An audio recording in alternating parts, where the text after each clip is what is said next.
In this video, what we're going to look at is adding vectors. First, what a vector is, and then adding and subtracting vectors.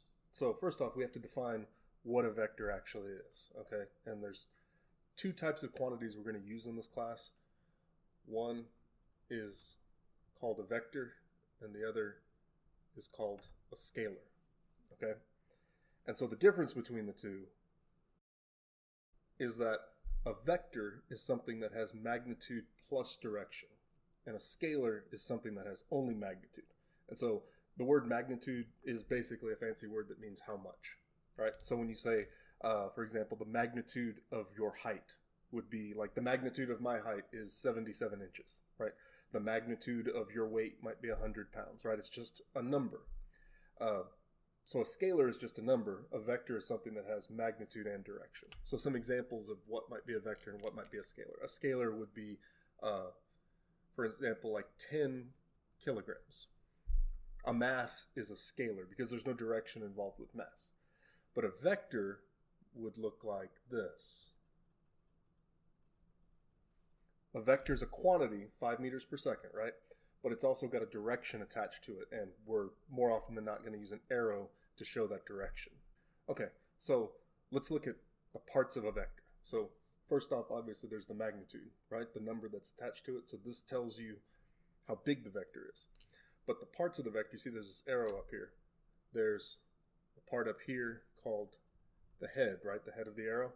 And then the part back here is obviously called the tail, right? So there's a head and a tail to the vector.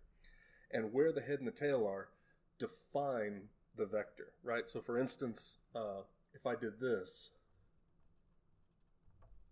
that is not the same vector as if I turned it like that.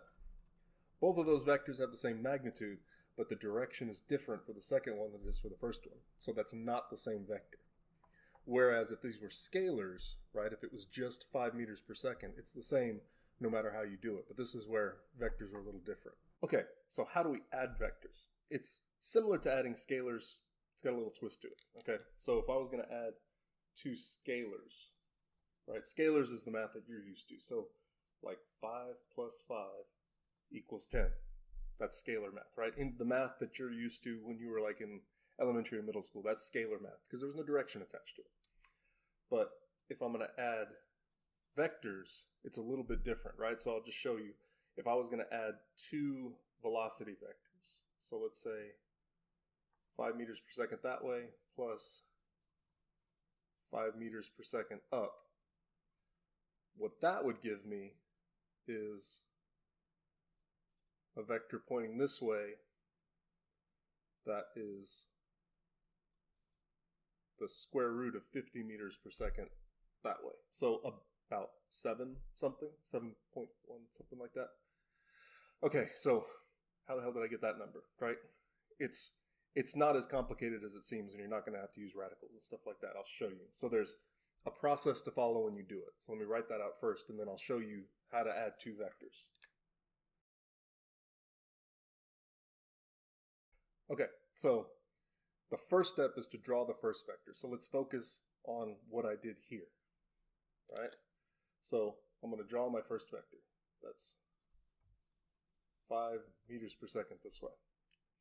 Okay, so now I'm going to draw the tail of the second vector starting from the head of the first vector. And so the thing about vectors is when you're doing them, they're just little arrows, right? So you can imagine picking them up and moving them around as long as you don't change the direction, right? That the direction is what defines this. So even though these two have the same magnitude, remember, they have a different direction, so they're not the same vector, right?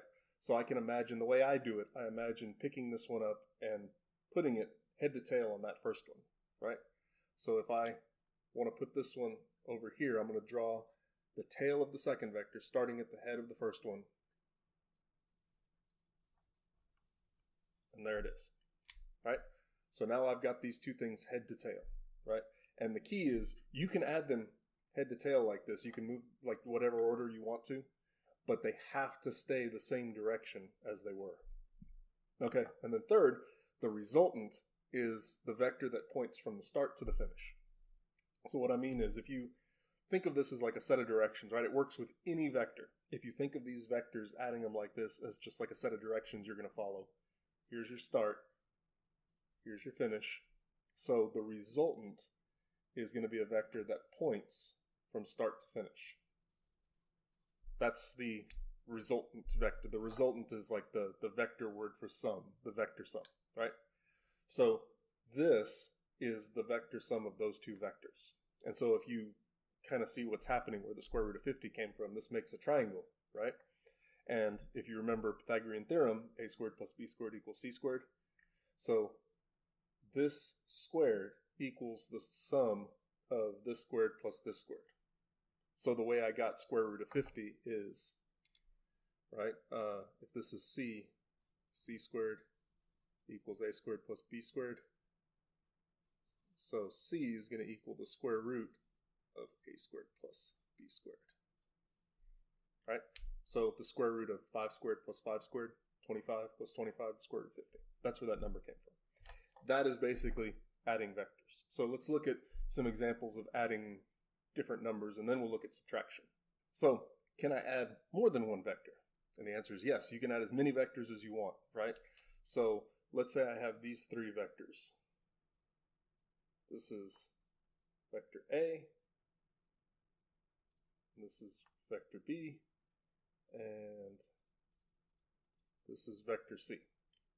So when you see this little arrow symbol above it, that means that a quantity is a vector. So a lot of times instead of drawing a number, you can say like F with a little arrow above it, and that just shows that that quantity is a vector, right? So that's what that is. So let's say I want to add these. Okay. Vector addition is commutative, just like regular addition is. And so what that means when I say something's commutative, that means that A plus B is the same thing as B plus A, right? It doesn't matter. When you do scalar math, it doesn't matter what order you go in. 5 plus 10 is the same thing as 10 plus 5. Same thing with vectors. Okay, so you can add these in whatever order you want. So I'll do one where I go A plus B plus C. So there is A plus B plus C. Notice, drew the first one, start, tail the second one at the head of the first one, draw the next one, and then the third one, tail starts at the head of the one I just drew, going away. So the resultant is a vector that points from start to finish. So that is the sum of A plus B plus C. Okay, well, let's do it in a different order, right? So now I'll go B plus A plus C. Right? So B plus A plus C, and I didn't draw them perfect, right? Like the ideal way to think about it is to like draw this exactly the same as I did over there, right? But you can tell if I draw a line from start to finish, this arrow is the same as this one, right? See, they're pointing the same direction. And so if you do it on graph paper, when you're first learning vectors, it makes a whole lot more sense because you can draw them exactly the same. But you can see, no matter how I drew it, those vectors ended up pointing at the same angle, and if I drew all the arrows to scale, they'd be the same size. So it doesn't matter what order you go in. Just like 1 plus 2 plus 3 equals 3 plus 1 plus 2, same thing here. A plus B plus C equals C plus A plus B, or whatever order you want to go in. They're commutative. So what about a case like this? So it may not look like anything special, but let's draw this one out, right? And again, it would be helpful if you had graph paper. And some of the ones that we do when we practice in class, you're going to end up doing it like this. You're going to look at it and it'll make more sense. But so A plus B plus C. I'll just go in that order, right? So here's A, and then I'm going to do B head to tail, B, and now C, right, head to tail. And look at that, it makes a triangle. Okay, so what do we do now? Well, if you look at it, if I tried to draw a vector from start to finish, there is no start to finish. You ended up back where you started, right? So if you ever do two vectors where you add them and you end up exactly where you started, then the sum of all those vectors, right, if I added all these, is 0. There is no resultant because these three are canceling each other out. So let's think of it an easier way. If I draw a vector that's 5 meters per second up, and I want to add it to a vector that's 5 meters per second down, you can just tell that these two vectors are going to cancel out. One is going forwards, one is going backwards. Let's think of it as forces, right? If I push 5, let's say this isn't meters per second, let's say this is newtons. If I push 5 newtons forward on something and somebody gets behind it and push 5 newtons back, it's going to cancel out. If I add these two head to tail, I'm going to bring this one over here. I end up back at the starting point. So the sum of those two is 0. Last thing, let's say we want to subtract vectors, right? Not adding them anymore, subtracting them. That's a little bit different though, right? Because with addition, it was commutative. So a plus b was equal to b plus a. But with subtraction, it's not. So if you think about it, with subtraction, a minus b is not equal to b minus a, right? 5 minus 10 is not the same thing as 10 minus 5. You get the same value, but the sign is different, right? It's pointing a different way. So we have to do something a little bit different when we're subtracting, but it's still kind of the same thing. Similar to adding, okay? So let's say I want to do, here's a, and I want to subtract, this is vector b. Okay. So to subtract two vectors, it's similar to addition, but we have to make one little change. This doesn't work, right? But I can say a plus negative b is equal to negative b plus a. Now this is commutative, right? So if I just make a little change and instead of saying minus b, I make it negative and then I add it, it's commutative, right? This works out. So 5 plus negative 10 is the same thing as negative 10 plus 5. Those are the same thing no matter how you do it. So if I can make that change to b and just make it negative, then I'm back to just adding it. I'm gravy, okay? So when you're subtracting, same process. So this is the steps that we have to follow when we're doing subtraction. All we've done is add in the step at the beginning where it says we have to flip the vector that's being subtracted by 180 degrees. And what you're doing when you do that is you're making that vector negative. So if this is b, right? If that's b, then negative b would be the same size vector, same magnitude vector, but pointing in the opposite way. So that's minus b. And you only do this to the one that's being subtracted, right? Because the way we're getting around this, not being commutative, is making the one that's being subtracted negative, right? So if I make b negative b, then I can go add them, right? So I'm just going to change this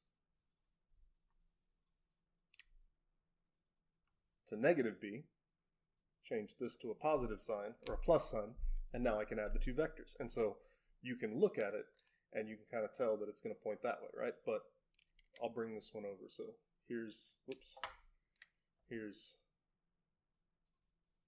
A, and then head to tail, B, right? And so my resultant, now I'm just adding the vectors with superposition. That word superposition, that's this process right here of taking the individuals and superimposing them and making a big one. There's my resultant. So this is the sum of a plus negative b, right? So a minus b, I should say. So b was pointing this way, but when I subtract b from a, now it ends up pointing this way, right? And I know it seems kind of weird, but this pointing this way is a lot different than it pointing this way. And it means different things, especially when we get to talking about acceleration and forces and stuff like that.